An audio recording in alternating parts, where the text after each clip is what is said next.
po yung sa akin, yung kagandahan loob ng Diyos. Ayan. So, sa Romans chapter 5, verse 2 po ako. 2. Ayan. Okay, basahin po natin yan sa pamamagitan ng pagsampalataya. Ang tanong ng Diyos ay nagalap tayo at tayo. So, ako na sa lahat, yung magandang loob na ating natamasa, ay natamasa natin ng hindi po dahil sa ating sarili. Amen? Hindi po dahil sa pagsisikap natin, at hindi po dahil po sa madiskarte tayo, matalino tayo, mayaman tayo, anumang bayan meron sa mundo na ginagawang justification ng tao para i-measure na nasa kanya ba ang resulta. But kung sa pagandang bagay nito ay tinamasa natin sa pamamagitan daw ng pagsampalataya natin sa ating Panginoong Jesucristo. Amen. Yung pagsampalataya po na yan, hindi po biro yan na parang natanggap lang po natin siya overnight o isang sitwasyon lang na ay nagsampalataya na po. Hindi po gano'n. Sapagkat sa pagsampalataya sa Panginoong Jesucristo ay may kalakip po yan na binabanggit natin sitwasyon na kung saan patutunayan po natin yan sa bawat araw-araw po ng buhay po natin. Mamaya po madidiscuss din po yan, hindi ko lang po sure kung nandito po sa bahay. Amen. Ang nais ko po i-emphasize sa hapon nito na dahil sa kagandahan loob ng ating Panginoon sa pamamagitan ng ating pagsampalataya sa Kanya, ito po ay hindi lang po natin ito na kamtan ng libre o hindi lang po natin ito nakamtan ng walang halaga. Bagkus, nakamtan po natin ito ng may value at nakamtan po natin ito ng may kahalagahan. Amen. Kaya dahil dito, lahat ng mga bagay na ginagawa po natin, nagkakaroon ng halaga. Yung pagpapasting natin, yung pag-aayuno natin, yung pag-PPA natin, yung pag-prayer habit po natin. Lahat po ng bagay na yan, Bible study, personal devotions para po lumago sa spiritual. Nagkakaroon po yan ng halaga sa pamamagitan po ng kagandahan loob ng ating Panginoon sa atin. Amen. Dahil kapag wala po yung bagay na kagandahan loob ng Diyos, hindi po natin magagawa yung mga bagay na yan. Hindi natin magagawa yung mga bagay na ganito. Or kung magawa man natin, sa pansarili lang po natin. Amen. Amen. Amen. Sabi dito, magandang loob ng Diyos na meron tayo pag-asa. So, napakadaming kagandahan loob ni Lord. Pero ang i-emphasis po natin dito is yung pag-asa na dahil sa ating Panginoong Jesucristo. Kaya sa doon sa katalong pag-asa. Yan ang isa sa pinakamagtinding magandang kalooban na natatamasa natin sa ating Panginoon. Punong-punong po tayo ng pag-asa. Naniwala po ba kayo pag-asa nyo, iba? Or parehas rin sa iba? Kasi yung iba, pag-asa nila nakadepende lang doon sa nararamdaman nila, nakadepende lang doon sa nakikita nila, nakadepende lang doon sa naririnig nila. Tama? Amen. Pero yung pag-asa na kagandahang loob na binigay sa atin ng Panginoong Jesus, hindi doon nakadepende. Nakadepende po ito sa ating Panginoong Jesus. Amen. Kaya ang sinabi po dyan sa Romans chapter 15 verse 4, sabi po natin, ano man,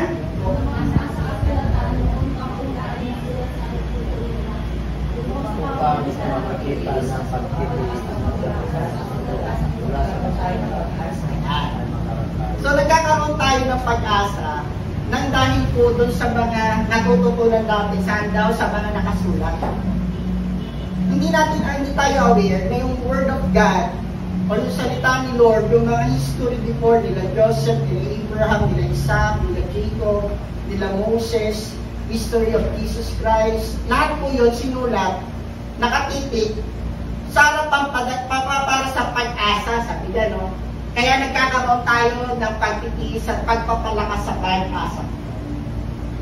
Amen? Iba tayo umasa sapagkat alam natin na yung pag-asa natin may kabuluhan. Kasi meron umasa na walang kabuluhan yung dulo. At nagkakaroon ng walang kabuluhan yung pag-asa sa dulo pag hindi natin alam kung ano yung dulo nun.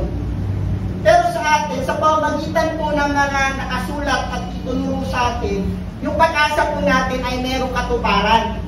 Hindi nga lang nangyayari sa panahon po natin, pero sa pamamagitan ng pag-asa natin, alam natin na magkakaroon yun ng katuparan.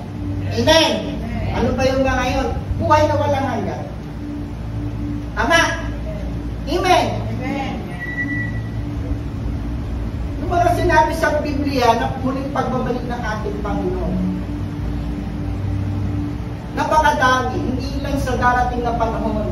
Kahit sa punto ng buhay po natin ngayon, meron tayong mga inaasahan sa Diyos na siguro hindi pa natin natatamasa ngayon, pero hindi tayo nawawalan ng pag-asa doon sapagkat alam natin na yung Diyos tutuparin yun. Hindi man lang nangyayari sa panahon natin, pero tiyak tutuparin ng Diyos. Naalala ko yung sabi yung pinaglilin niya sa iyo kanyang buto sa mga Israelita. Sabi niya, yung buto ko dadalhin niyo kapag umalis kayo sa lupain na to. Dahil tiyak, makakaalis kayo sa lupain. Kailan nangyari yun? It took him 400 years. Before his bone was released from the Egypt. Imagine niyo yung pag-asa na meron si Joseph. Mamamatay na siya. Pero yung pag-asa na pagtupad ng Diyos sa pangako niya, hindi yun magbabago. Kahit pumunta na ng 4 na taon, bago nagkaroon ng katuparan yung pag-asa ni Joseph. Amen? Kasi nga ganun yung pag-asa na nilagay sa atin ng ating Panginoon. Alam natin na sa dulo hindi mawawalan yung ating pag-asa. Sapagkat yung pag-asa na yun ay nakaangkla sa mga nakasulat at natutunan natin sa pamamagitan ng salita ng Diyos. Hindi po yun basta na tinuro lang ng magaling na tao, ng matalinong tao, dinotivate ka. Hindi. Ang pag-asa natin ay nanggagaling sa salita. Kaya hindi tayo nawawalan ng pag-asa. Hindi ba yun? Ha? Napakatindi po yun. Kagandahan loob ng Diyos. Dahil pag walang kagandahan ng Panginoon, hindi tayo ganyan umasa. Pero dahil may kagandahan loob ng Diyos sa pamamagitan ng ating pananampalataya, punong-punong tayo ng pag-asa. Dahil yung pag-asa natin, hindi ganun, hindi hangin yun. Ang pag-asa natin ay nakasalalay sa salita ng Diyos na matutupad. Hindi man matupad yun sa panahon natin, pero alam natin na ang Diyos sa pinaglilingkuran natin, tutuparin niya kung ano ang kanyang sinabi. Amen? Amen. Hindi man mag-rapture sa panahon natin, pero darating ang panahon na magkakaroon ng rapture. Kahit dumating yung panahon na hindi tayo na-exempt sa unang kamatayan. Hindi man mangyari sa panahon natin yung tatakan, pero alam natin na darating yung panahon na yun. Bakit? Sapagkat yun, yung isinulat sa mga titik at natutunan na. Amen? Ganun yung pag-asa na meron tayo. Hindi lang sa inaharap pagko sa mga sitwasyon at kalagayan natin sa buhay. Paano natin nakatamasan dahil napakaganda ng loob ng Diyos sa atin. Sabi mo sa kanya, ang kagandahan loob ng Diyos. Grabe. Napakabuti ng Diyos sapagkat nagkaroon ng kabuluhan ng buhay natin. Hindi man natin alam yung bukas kung malakas pa tayo o buhay pa tayo. Pero dahil sa kagandahan loob ni Lord, meron tayo pag-asa sa buhay. We always look for the better. Because we know that the God we are serving is God is good on them. We know that through His word, Romans 8:28, all things work together. Napakabuti ng Diyos tayo. Amen. Amen. Sa loob, gawa ng pag-asa kapatid. Kasi once na nawala yun sa atin, nakakalungkot man pero nawala yung pagandahan loob ng Diyos para sa atin. Amen? Amen. Napakang po natin. Meron tayong pag-asa ng dahil sa pananampalataya natin na natutunan natin. Ang pag-asa nito ay ang magpapaunawa sa atin ng katapatan ng Diyos. Ngayon, tingnan mo yung mga pagsubok na yan. 1 Corinthians. Ano ito, kapatid? Ayan, basahin po natin yan. Wala bang pagsubok na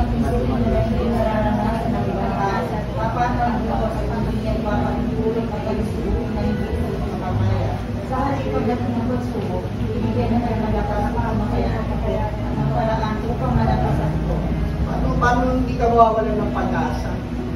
Ikaw unawaan mo na dahil sa kagandahan ko na yung pagsubok mo katapatan ng Diyos. Diba? Marami nag-iisip sa buhay nila parang napaka-unfair ni God. Napaka-unfair ng buhay mo. Dapat bilang mananampalataya, hindi tayo gano'n na nakatamasa ng kagandahan ko. Kahit anong bagay na nararanasan man natin, sa kabigatan man or kasaganahan, lagi natin tatandaan na sa tapat. Sapagkat sa kagandahan mo na meron. Amen! Amen! Amen! Hindi lang porket nagutom tayo, hindi lang tapat si Lord. Hindi lang porket naputulang ka ng kuryente, hindi lang tapat si Lord. Hindi lang porket nagkasakit ka, ito lang yung sakit. Tapat ang Diyos. At bago mo pa maranasan niya, may nakaranasan na iba. Mas matindi pa sa iyo. Pero napakabuti ni Lord dahil sa kagandahan loob na meron pa. Pangako na bibigyan niya tayo na kalakasan. Pangako na bibigyan niya tayo na katatagan para makapagpatuloy. Diba? Sabi kayo, no, sa Brunel, lakas na po pa makayano. Sabi mo sa katawan, tayo mo yan. Kaya natin yan. Kaya natin magutom. Amen. Kaya natin magsakripisyo. Kasi hindi kayang tumbasan ng ginagawa natin. Yung magandahang loob na natamasa natin sa mga. Amen.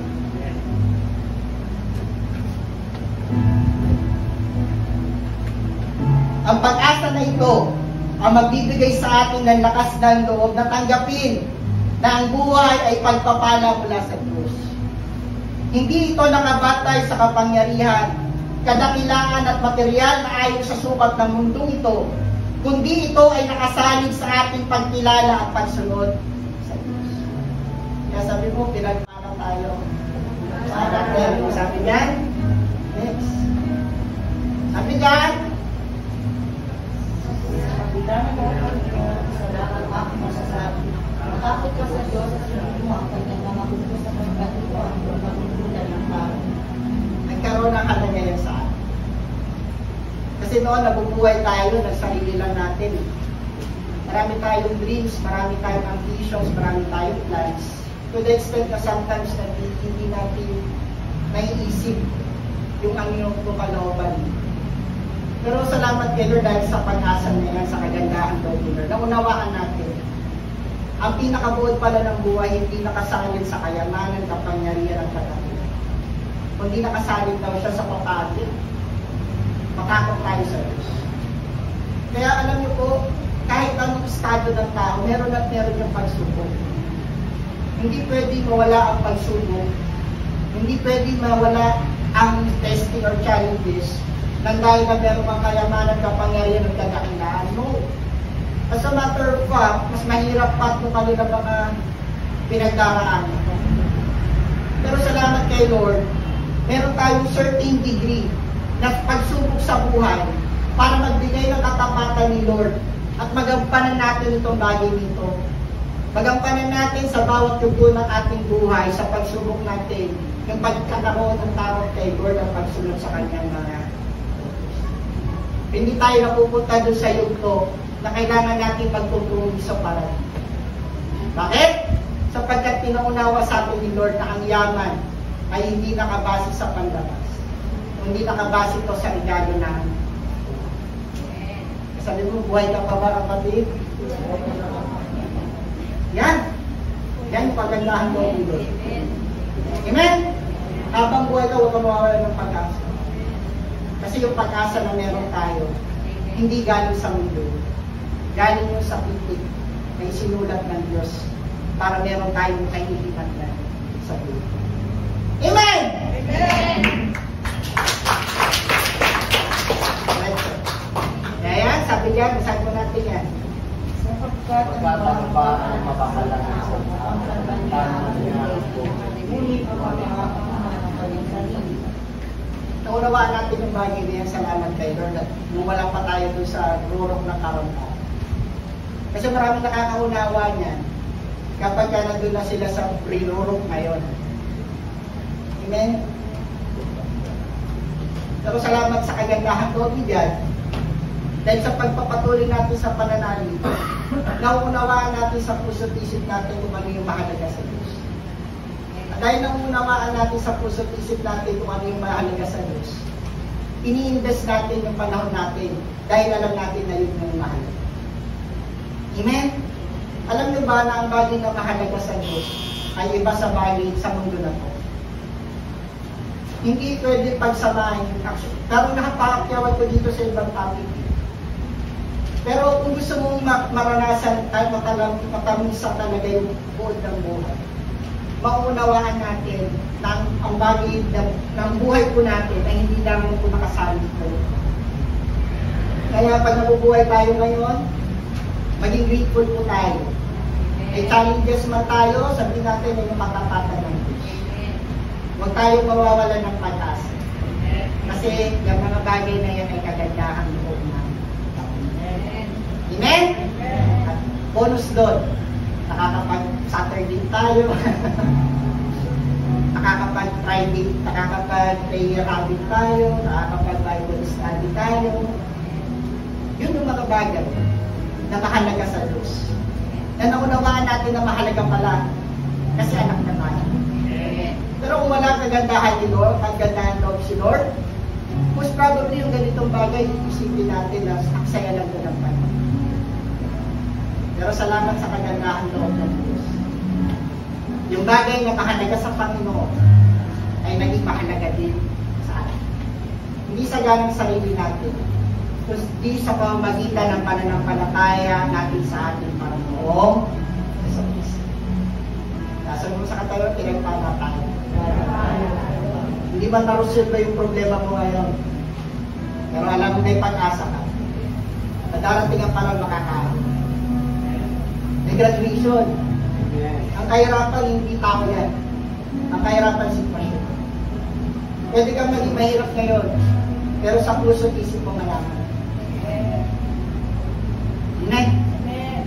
Huwag natin isipin na sitwasyon ng kahirapan. Huwag mong isipin na ikaw yung kahirapan. Tao yan ito. Huwag mong isipin na yung sakit na yan. Tao yan. Sitwasyon yan. At pag sitwasyon, lumilipas. Amen? Pwedeng habang buhay ka putulan ng kuryente. Alam na habang buhay, lagi pinuputulan ka ng kuryente. Hindi pwede yun. Kasi makisipo mo mga anak mo, hindi pwedeng habang buhay nag-aalaga ka ng anak mo. Kasi nga sitwasyon. At pag naunawaan natin na gano'n yun. Kaya ang mararanasan, ma-enjoy natin yung bawat angle sa buhay natin. Na yung pag-asa, yung pagsubok pa rin na yun, pinatunayan ni Lord na mabuti siya. And dahil sa pagsubok na yun, tungatan yung inyong pananampalataya. Na-appreciate yung magandahan ko. At higit sa lahat, naunawaan mo na ang conclusion ng buhay ay yung pagkatakot sa Kanya, ang pagsulog sa Kanyang Diyos. Dahil yung Diyos ang pinaglilituan natin, mahal tayo. Sabi mo sa Kanyang mahal tayo. Kaya may pagsubok na yan, kasi mahal tayo. Kasi baka mamaya, may na-overcome mo yan. Dahil yung bagay na mag-aalis sa Diyos. Kaya habang may panahon po, may Saturday, may Bible study, may prayer, etc. Gawin natin sapagkat ang buhay ay kagandahan ko. Kaya nakakalimot ang mga balitaan tayo na pinag-initin mo kanilang buhay. Nakakalimot. Pero dapat tayo bilang mananampalataya, appreciate natin. na bawat yugto ng buhay natin ay may kagandahan ko. Ang buhay, ang pag-asa, at higit sa lahat ng pananampalataya. Kahit gano'ng katagal yan, ang Diyos, tutuparin niya ang kanyang. Diba si Joseph? It took him 400 years bago nangyari yung buto niya na ilabasan. Pero sinabi niya, tiyak, na darating ang panahon, ilalabas kayong Israelita sa lupain. Hindi ko alam kung gano'ng katagal yung kahirapan natin. Pero dahil naging matapat ka, baka magulat kayo anak mo. Siya yung nag-aani ng bagay na pinag-ilan. Basta yung Diyos na kilala natin, yun yung Diyos na tapat. Kung sumusumpa siya sa henerasyon, nagbibigay siya ng favor sa henerasyon. Dahil yung Diyos ngayon ay yung Diyos magpakayan. Siya yung Diyos na may lalang ng bagay. Siya yung Panginoon na pinaglilingkuran natin ngayon. At sa sobrang pagmamahal niya sa kagandahang loob niya, binigay niya yung buhay niya para sa akin. Glory to God. Maraming